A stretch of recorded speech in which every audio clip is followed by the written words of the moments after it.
Il est 23h à Abidjan. Madame, Monsieur, bonsoir. Tout de suite, les titres de votre édition. Une subvention de 2 milliards de francs CFA débloquée par l'État de Côte d'Ivoire pour booster le secteur de la boulangerie et lui insuffler un souffle nouveau. Cela après 4 jours d'échanges entre le ministère du Commerce et les acteurs de la filière blé, farine et pain et également les consommateurs. Bonne nouvelle en tout cas pour les consommateurs, le prix du pain ne changera pas.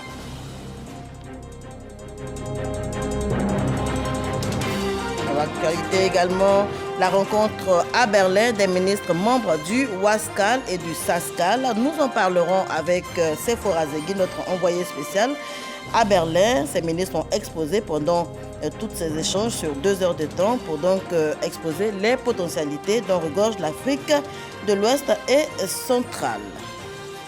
Nous parlerons également assainissement. Nous irons pour ce faire à Koumassi Digue à la découverte de la station compacte de déshydratation et de vidange. Nous en parlerons dans quelques minutes seulement avec Grace Kandou.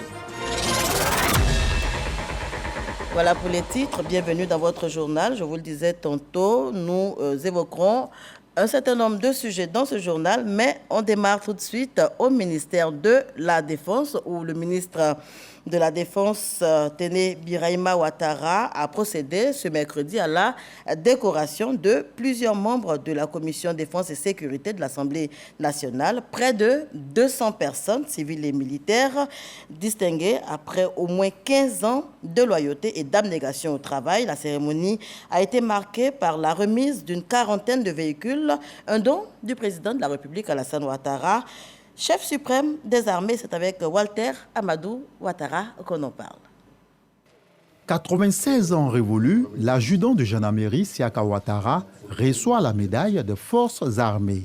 Comme lui, près de 200 personnes, civiles et militaires, sont distinguées par le ministère d'État, ministère de la Défense, pour au moins 15 années de service. Nous voudrions souligner le fait que cette marque de reconnaissance nous encourage à œuvrer davantage au rayonnement des forces armées de Côte d'Ivoire. Car notre vie professionnelle et donc notre vie militaire sera sans cesse confrontée à des changements de paradigme stratégique et à de nouveaux défis sécuritaires. Les lauréats des 2e et 3e prix d'excellence des années 2020 et 2021 touchent chacun la distinction et la mesure d'accompagnement. Également honorés 13 membres de la Commission Défense et Sécurité de l'Assemblée nationale. Ils portent fièrement la médaille de la Défense, une grande première dans l'histoire de l'armée ivoirienne. Ma profonde gratitude au chef de l'État, son Excellence Alassane Ouattara, qui a bien voulu que nous soyons décorés aujourd'hui à travers nos différents parcours professionnel. Le plus gros cadeau qu'un État puisse offrir à ses concitoyens, c'est la décoration. Et donc aujourd'hui, je suis particulièrement heureux de recevoir cette décoration qui, pour nous, constitue un élément motivateur. Aujourd'hui, nous sommes très heureux de constater que la Côte d'Ivoire est en train de construire une nouvelle armée républicaine au service de sa population. C'est le fruit de ce travail commun entre donc, le gouvernement et le Parlement. Reconnaissant du travail bien fait, au sein des armées, le ministre d'État, ministre de la Défense, lève un coin de voile sur les perspectives. Les perspectives pour les années à venir sont, entre autres, la poursuite et le renforcement des réformes institutionnelles et structurelles, l'amélioration des conditions de vie et de travail de nos hommes, le renforcement de nos capacités opérationnelles, notamment aux différentes frontières nord, enfin, l'engagement de nos forces armées dans des actions concertées et coordonnées avec d'autres forces dans le cadre d'initiatives sous-régionales. Autre temps fort de la célébration, tenue à la place d'armes du groupement ministériel des moyens généraux, une prise d'armes à l'occasion de la fête patronale de cette unité. Elle est marquée par la remise symbolique d'une quarantaine de véhicules au chef d'état-major général des armées, Lassine Adounia, et au commandant supérieur de la gendarmerie nationale, le général de corps d'armée Alexandre Apalo Touré. C'est un don fait par le président de la République, Alassane Ouattara, chef suprême des armées. La campagne Risicole 2023 est ouverte depuis lundi. Une campagne commerciale qui démarre avec un plaidoyer du ministre de l'Agriculture et du Développement rural. Kobenan Kwasi Adjoumani invite le secteur privé à s'investir davantage dans la filière Risicole. On en parle avec Lonsine Bakayoko.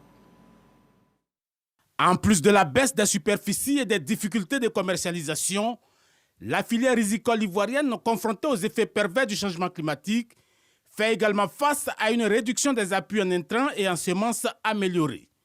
Conséquence, les rendements se rétrécissent, la production stagne, provoquant une évidente incapacité à couvrir la consommation.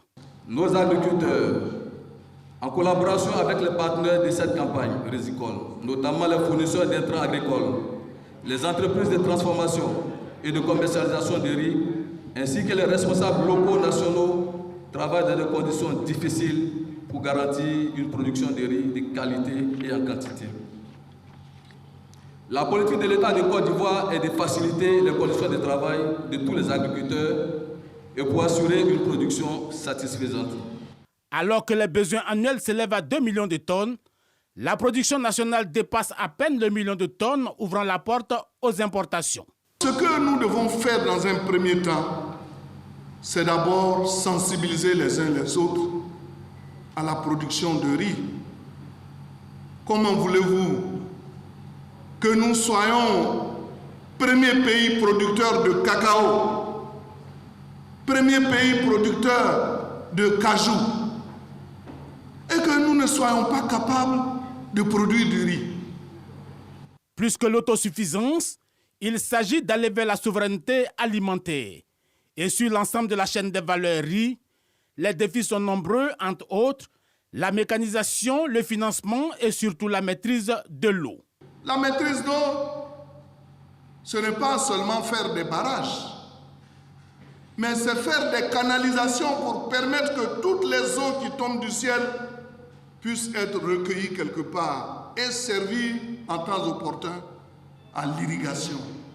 Si les producteurs sollicitent un accroissement des investissements et du crédit, l'ambition du gouvernement, c'est de créer des pôles rizicoles de grande capacité.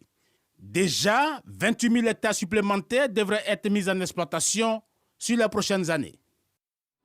Et je vous le disais en titre, rencontre à Berlin des ministres membres du WASCAL et du SASCAL, les ministres membres du Centre ouest-africain en matière de changement climatique et d'hydrogène vert, et ceux membres du Centre de services scientifiques d'Afrique australe pour le changement climatique et la gestion adaptative des terres ont échangé récemment à Berlin, donc en Allemagne, avec des investisseurs. Ils ont exposé sur les potentialités dont regorge l'Afrique de l'Ouest et centrale. Objectif est bien faire fléchir ces investisseurs devant leurs projets innovants. Notez que le ministre de l'Enseignement supérieur et de la Recherche scientifique, Adama Diawara, y représentait la Côte d'Ivoire et Sephora Zegui y représentait la RTI. Rencontre B2B entre investisseurs et ministres membres du WASCAL et du SASCAL pour développer et sceller des partenariats. Les potentialités d'investissement en Afrique de l'Ouest et centrale sont donc exposées aux bailleurs de fonds. Les ambitions qui s'adressent à nous, c'est s'attaquer à ce qu'on appelle le carburant du futur. L'hydrogène vert fait partie d'une des innovations. La digitalisation, l'intelligence artificielle fait partie d'une de nos innovations. Et aussi, comment tous les déchets électriques, électroniques que nous avons dans nos pays, comment on peut les gérer au mieux. Nous sommes une organisation qui est assise du point de vue régional, mais nous travaillons sur des thèmes comme l'eau, par exemple. L'eau, elle traverse différents pays, l'eau ne connaît pas de frontières. Il en va de même pour la terre, par exemple. S'il y a un impact sur une région particulière, dans un pays particulier, cet impact se fera ressentir aussi dans les régions transfrontalières. Terres arables, vaste étendue d'eau, pléthore de matières premières, forte croissance démographique et assez de potentialités d'innovation. Ce sont autant d'atouts que les investisseurs allemands et africains veulent saisir pour un partenariat gagnant-gagnant. On a des secteurs en particulier qui nous intéressent. Et comme je l'ai cité, il y a le secteur qui est relatif aux villes durables. On veut aussi promouvoir l'investissement dans l'investissement climat au niveau du secteur privé, l'agriculture climato-intelligente, l'énergie renouvelable, l'efficacité énergétique et même tout ce qui est choc et risque climatique. La Côte d'Ivoire présente à ce rendez-vous du réseautage avec des propositions pertinentes qui vont permettre à Ouaskal et Sascal d'améliorer leur force de proposition. Il faut avoir l'honnêteté de dire qu'il y a un certain nombre de problèmes qui demeurent. Je l'ai dit tout à l'heure lors de mon intervention, pour les différents fonds qui ont été présentés, autant pour certains fonds comme les fonds d'adaptation et les fonds pour l'environnement mondial, il y a eu des précisions sur les montants en jeu, sur les taux d'intérêt et autres. Autant pour les différents fonds qui ont été présentés au niveau africain, j'avoue que nous attendons quelques éléments de précision. Alors les prêts sont-ils faits en devises étrangères, notamment en dollars, ou est-ce que c'est des prêts qui peuvent être contractés en devises locales, en ce qui nous concerne en CFA, sans oublier les autres paramètres qui jouent dans les term sheets, c'est-à-dire le taux d'intérêt, la durée de remboursement. Donc il y a un certain nombre d'éléments comme ça qui manquent. Il faudrait qu'on ait toutes ces précisions avant de savoir comment est-ce qu'éventuellement nous pouvons recourir à ces financements-là. Cette rencontre a permis aux membres de Ouaskal et du Sascal de prendre attache avec de potentiels investisseurs dans la réalisation de projets liés au changement climatique, à la biodiversité, aux énergies renouvelables et à l'agriculture durable, entre autres. Et cette très bonne nouvelle, subvention de 2 milliards de francs CFA, 2 milliards de francs CFA débloqués donc par l'État de Côte d'Ivoire pour booster le secteur de la boulangerie et insuffler un nouveau souffle à la filière. Eh bien, après 4 jours d'échanges entre le ministère du Commerce, les acteurs de la filière blé, farine et pain, également les consommateurs, bonne nouvelle pour les Ivoiriens, le prix du pain ne connaîtra pas de hausse. Kader Sogodogo. Le gouvernement du Premier ministre Patrick Achi vient de débloquer une subvention d'un montant de 2 milliards de francs CFA au secteur de la boulangerie en Côte d'Ivoire. À travers cet engagement fort du gouvernement, il revient aux organisations patronales et aux boulangers, dans une unité d'action, de taire leurs récriminations et de se mettre résolument au travail pour assainir et moderniser le secteur de la boulangerie. De l'oxygène pour la filière blé, farine et pain. 2 milliards de francs CFA pour enclencher une nouvelle dynamique avec l'espoir d'une stabilité allant dans le sens de la lutte contre la vie chère. Durant 4 jours, ministère du Commerce, de l'Industrie et de la Promotion des PME, ministère technique, fêtière et groupement de boulangers, organisations et associations de consommateurs, groupements de meuniers, se sont parlé à Yamoussoukro. La ville est une destination connue pour obtenir la paix à travers le dialogue. Maintien du prix du pain. Les consommateurs se frottent les mains. Les boulangers, eux, sont satisfaits du coup de pouce gouvernemental. Nous engageons l'ensemble des boulangers à résolument se mettre dans les dispositions pour moderniser notre secteur. Nous lançons un appel à l'ensemble des parties prenantes, gouvernement, associations de consommateurs, nos partenaires, de nous accompagner dans cette démarche courageuse. Je voulais rassurer le consommateur et je voulais lancer un appel aux boulangers. C'est qu'il n'y a pas d'augmentation de prix des pains. Tous ceux et celles qui ont commencé à vendre la baguette de 150 francs à 200 francs, que reviennent à l'ancien prix. Car à partir de demain jeudi 23 février, un contrôle va s'effectuer sur l'ensemble du territoire national pour sanctionner tous ceux et celles qui ne respecteront pas le prix qui est fixé par le gouvernement. Le communiqué final sera posé sur la table du gouvernement. Un projet de décret portant réglementation des activités de boulangerie en Côte d'Ivoire sera bientôt signé par le président de la République, Alassane Ouattara. Et on change complètement de sujet. Le réseau routier ivoirien continue de s'étendre sur l'ensemble du territoire national. On s'intéresse aujourd'hui au bitumage de l'axe qui relie la ville de Maféré à la sous-préfecture de Kouakro, c'est dans la région du Sud Comoé. Les travaux ont été lancés en 2021 pour le bitumage de 20 km de route. Comment avancent ces travaux? Le constat de Mahama Traoré. À chaque passage, le cortège de ce président d'institution, aussi président du Conseil régional du Sud Comoé, marque une escale sur ce chantier, celui du bitumage du tronçon menant de Maféré à la sous-préfecture de Kouakro dans la région du Sud Comoé. 20 km de distance à bitumer, une fierté pour Eugène Akaouélé, le natif de Maféré. Nous ici, il pleut toute l'année. Ça veut dire la difficulté que l'ensemble des fonctionnaires en service dans la sous-préfecture de Kouakro, que les opérateurs économiques, que les paysans ont pour l'évacuation de leurs produits. Pour le soulagement que va apporter cette nouvelle route, les usagers du quotidien s'empressent de l'achèvement des travaux, dont le taux d'exécution est estimé à 57% à la mi-février 2023. Dans la route, ça nous empêche beaucoup. Maintenant, on peut faire moins 3 tours.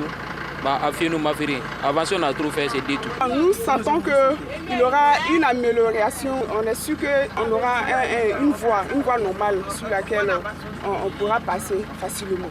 Tout aussi impatients de voir ces travaux s'achever, les habitants des villages situés dans l'emprise du tracé de la future route Maféré-Kouakro. Dans le village d'Afienou, ce désenclavement en cours était inespéré des populations par le passé. Aujourd'hui, on m'appelle un peu partout.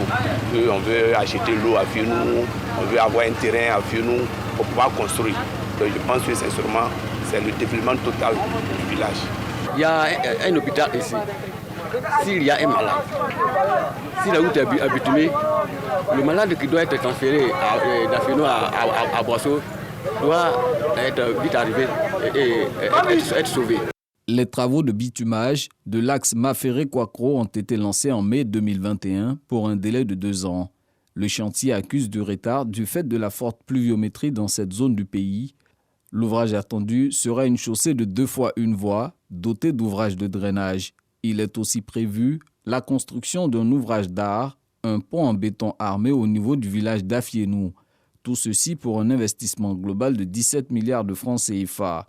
Dans le cadre de ce projet, Maféré, la ville dite du Palmier, devrait bénéficier de quelques kilomètres de voirie, plus le cas depuis 1985 où cette cité avait bénéficié de ses premiers linéaires bitumés, essentiellement limités à la principale artère traversant la ville et la voie reliant le quartier résidentiel.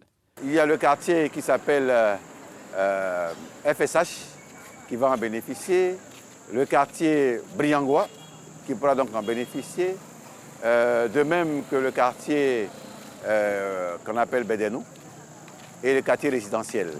Donc voici en gros les 4 quartiers qui bénéficieront, n'est-ce pas, des linéaires que le président de la République a bien voulu nous octroyer.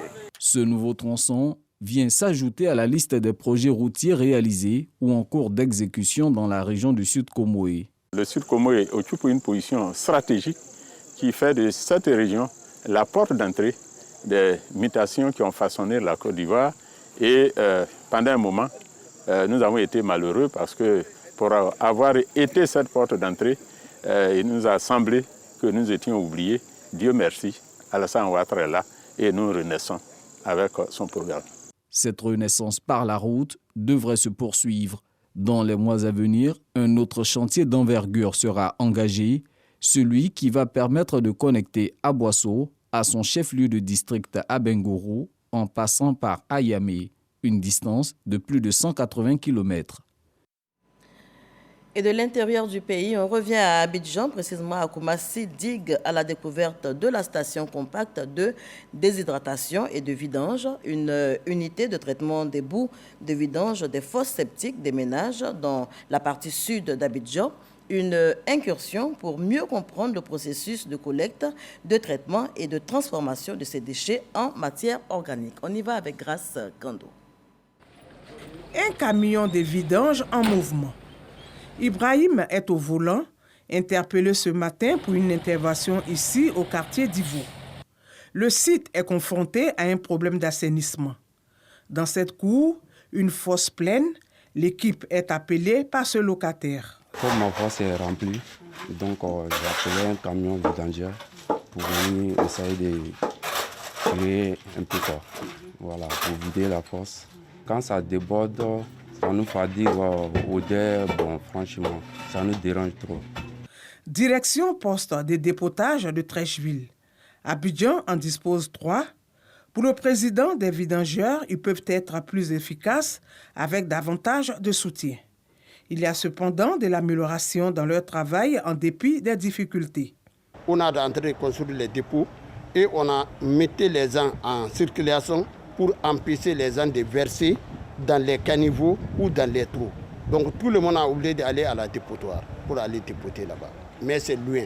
On a donné l'argent, ils ont déposé à la banque. Et si on a besoin d'argent, on n'a qu'à aller prendre pour réparer nos camions. Ça a été fait. C'est fait et on a commencé à prendre l'argent pour réparer nos camions. De ce poste de dépotage, la boue est acheminée vers la station de pré-traitement et de refoulement de Koumassi Digue à travers le réseau d'égouts du district d'Abidjan. Au sein du site, une station compacte de déshydratation et de traitement de boue de vidange des fosses septiques des ménages de la partie sud de la ville d'Abidjan. C'est un camion de dépotage qui vient de Koumassi, prêt à dépoter. C'est un camion de 8000 litres. La durée peut être 5 minutes. Après le dépotage, nous avons séparé les déchets des fosses septiques. Et maintenant, l'eau va partir dans le bassin.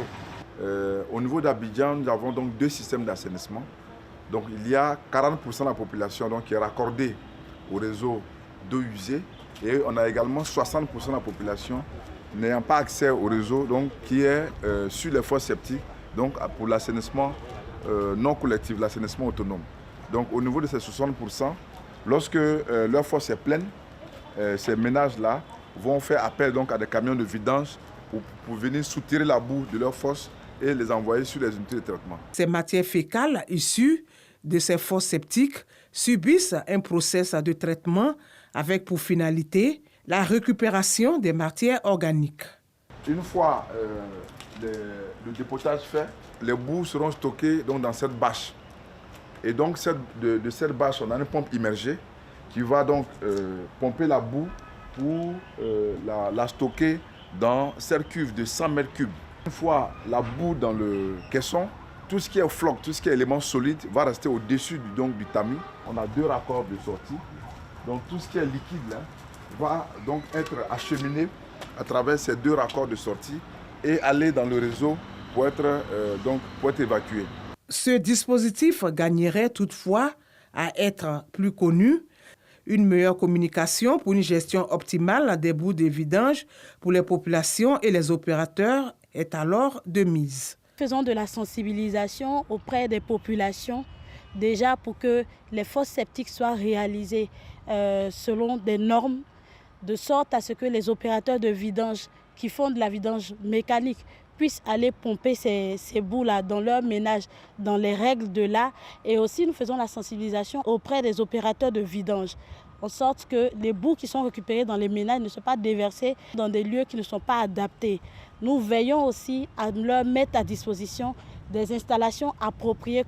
En février 2016, l'État a adopté une lettre de politique sectorielle d'assainissement et de drainage qui consiste, d'ici à 2030, à doter tous les chefs-lieux de région de centres de traitement de boue de vidange. Aujourd'hui, quand on fait le bilan, il y a 4 stations qui sont fonctionnelles. On a Boaké, on a Korogo, on a San Pedro et Katiola. On a 2 stations en construction. On a Abidjan, une station à Abidjan, une station à Yamoussoukro. Et on a 14 stations qui sont en construction dans les villes de l'intérieur. Si on fait le cumul des projets qui sont en cours, on aura 20 stations de traitement de boue de vidange pour une capacité de 60% de boue produite en milieu urbain qui seront traitées. Ça fait à peu près 2300 mètres cubes de boue par jour. Et pour pouvoir atteindre donc l'objectif des 33 stations à l'horizon 2030, on utilise donc cette unité compacte donc en essai. Si tous les résultats sont concluants, alors on peut rapidement les disséminer dans les autres chefs-lieux de région. La station compacte de déshydratation et de traitement des boues de vidange accueille en moyenne entre 10 et 15 camions par jour pour une capacité de 1000 m3. Elle est fonctionnelle depuis octobre 2021. Un dossier proposé par Grace Kando.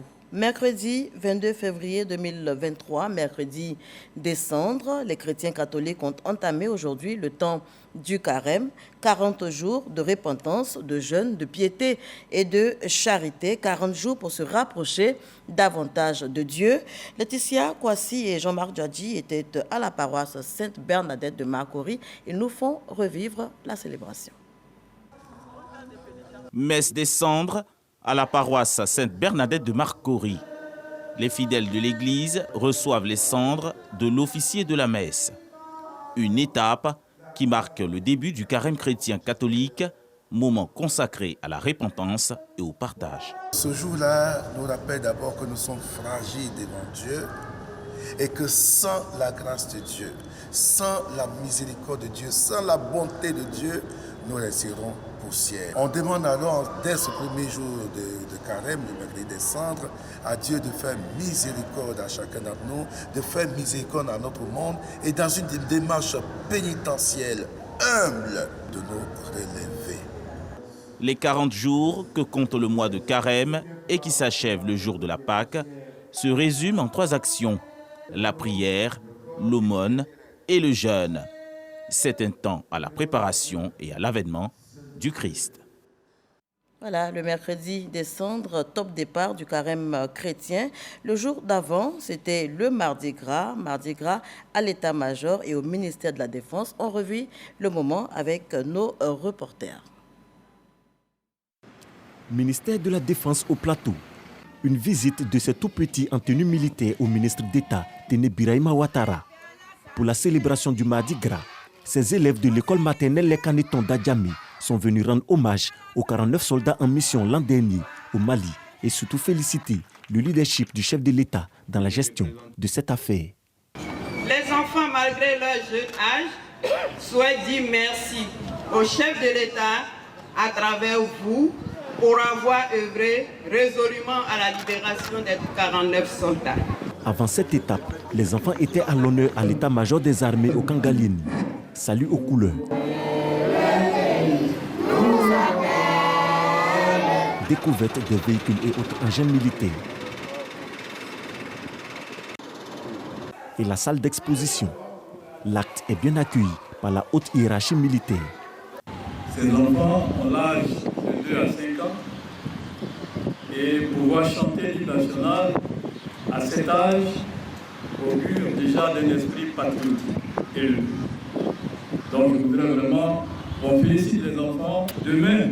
Et comme eux-mêmes ils l'ont dit, certains parmi eux nous remplaceront pour continuer à défendre la patrie qui nous est tous chère. Le passage de ce tout petit à l'état-major des armées a été marqué par un défilé des troupes.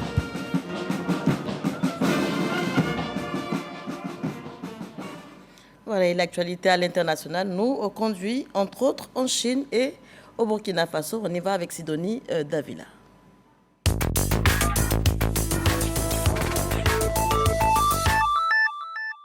Au Burkina Faso, une nouvelle attaque meurtrière est survenue dans la région sahélienne, près de la frontière avec le Mali. L'attaque perpétrée 3 jours après l'embuscade de Déhou a fait au moins 19 morts parmi les soldats, une trentaine de blessés et un grand nombre de portés disparus. Les autorités burkinabées accusent l'État islamique au Grand Sahara d'être à l'origine de cette attaque. Au Somaliland, près de 100 personnes ont perdu la vie dans des affrontements entre armées et civils dans une ville située à la frontière somalienne. Le gouvernement rejette la responsabilité sur les miliciens de cette ville entrés en insurrection le mois dernier après l'assassinat d'un homme d'affaires local.